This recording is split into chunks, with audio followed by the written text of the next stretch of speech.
Sahabat intelligence, Anda tentu sering mendengar istilah money spender atau money saver. Keduanya merupakan kebiasaan manusia dalam memperlakukan uang. Ada yang pemboros, ada juga yang hemat, atau malah mungkin kikir. Cukup banyak penelitian tentang perilaku manusia terhadap uang.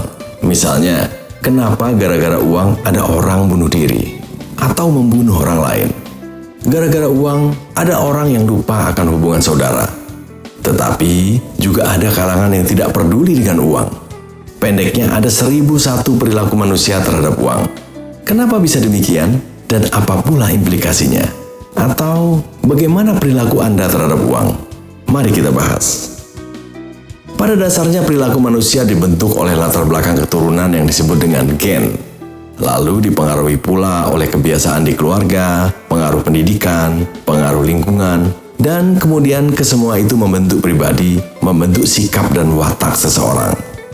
Lalu, ketika orang mulai berinteraksi dengan uang, maka semua latar tersebut akan menghasilkan sikap.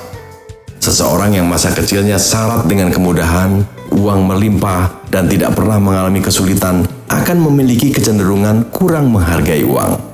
Dan problem akan muncul ketika yang bersangkutan sudah dewasa, yang dalam realitasnya mungkin kesulitan memperoleh uang. Demikian pula sebaiknya, orang-orang yang di masa kecilnya pernah mengalami masa sulit, memiliki kecenderungan untuk menganggap uang adalah sesuatu yang sangat berharga, dan yang lebih ekstrim, yang bersangkutan bisa menjadi sangat pelit. Tentu saja hal semacam ini tidak terjadi pada setiap orang, sebab selain pengalaman dan kebiasaan di masa kecil, ada juga pengaruh pendidikan maupun lingkungan. Tapi yang jelas, watak dan perilaku seseorang terhadap uang tidaklah terjadi secara seketika, melainkan merupakan campuran dari berbagai latar penyebab. Lalu bagaimana sikap Anda terhadap uang? Benar, apapun perilaku Anda terhadap uang merupakan hak Anda. Namun jangan lupa, perilaku yang kurang benar dalam menafsirkan uang biasanya juga akan berbuah pada permasalahan keuangan.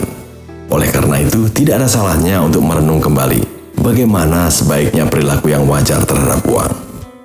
Cara yang paling sederhana untuk melihat bagaimana menyikapi uang adalah dengan memvalue uang. Artinya, coba buat 5 prioritas hal penting yang mempengaruhi hidup Anda. Di posisi mana Anda menempatkan uang? Katakanlah kelima hal itu adalah cinta, keluarga, popularitas, uang, dan karir. Coba ranking kelima hal tersebut. Jika Anda menempatkan uang pada ranking pertama, berarti uang adalah segalanya bagi Anda. Boleh jadi Anda memang akan menikmati hidup, kendati Anda tidak memiliki cinta, tidak memiliki anak, popularitas, dan lain sebagainya. Atau lakukan tes dalam bentuk sebaliknya, yakni mana di antara kelima hal prioritas tersebut yang jika tidak dimiliki, tidak berdampak signifikan bagi kehidupan Anda. Jika hasil tes menunjukkan bahwa yang memberi dampak signifikan bagi Anda adalah uang, maka boleh dibilang Anda telah menjadikan uang sebagai segala-galanya. Dan secara implisit, ini menunjukkan bahwa uang merupakan tujuan hidup Anda. Thus, kalau benar paradigma dan value Anda tentang uang adalah seperti itu, tatkala Anda merasa kekurangan uang, maka yang menjadi solusi sebenarnya bukanlah mencari tambahan uang, melainkan mengubah paradigma Anda tentang uang. Sebab, inti persoalannya adalah di persepsi Anda sendiri.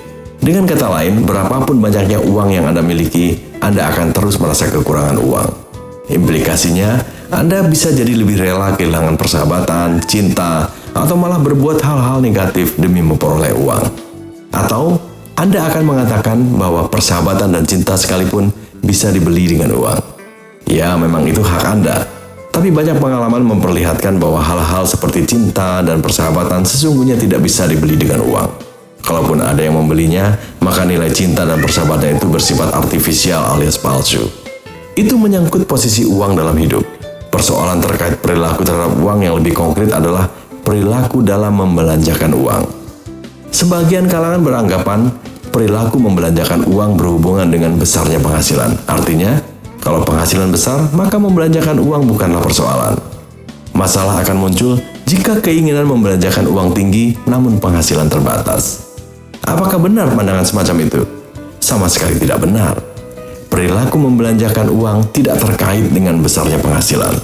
Mau penghasilan besar atau kecil, Namun sifat ingin menghabiskan uang bisa terjadi pada siapa saja.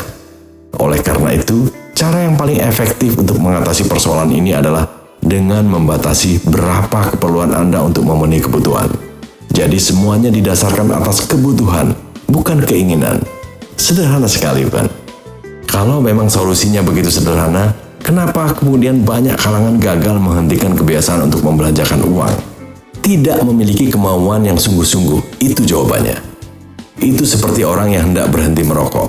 Banyak contoh memperlihatkan keberhasilan berhenti merokok sebenarnya adalah apakah yang bersangkutan mau berhenti atau tidak. Walaupun ada 1001 cara, namun kalau niat yang bersangkutan tidak kuat, maka upaya tersebut akan sia-sia. Perilaku terhadap uang juga demikian. Apakah Anda mau mengubahnya? Tergantung pada kemauan dan niat Anda.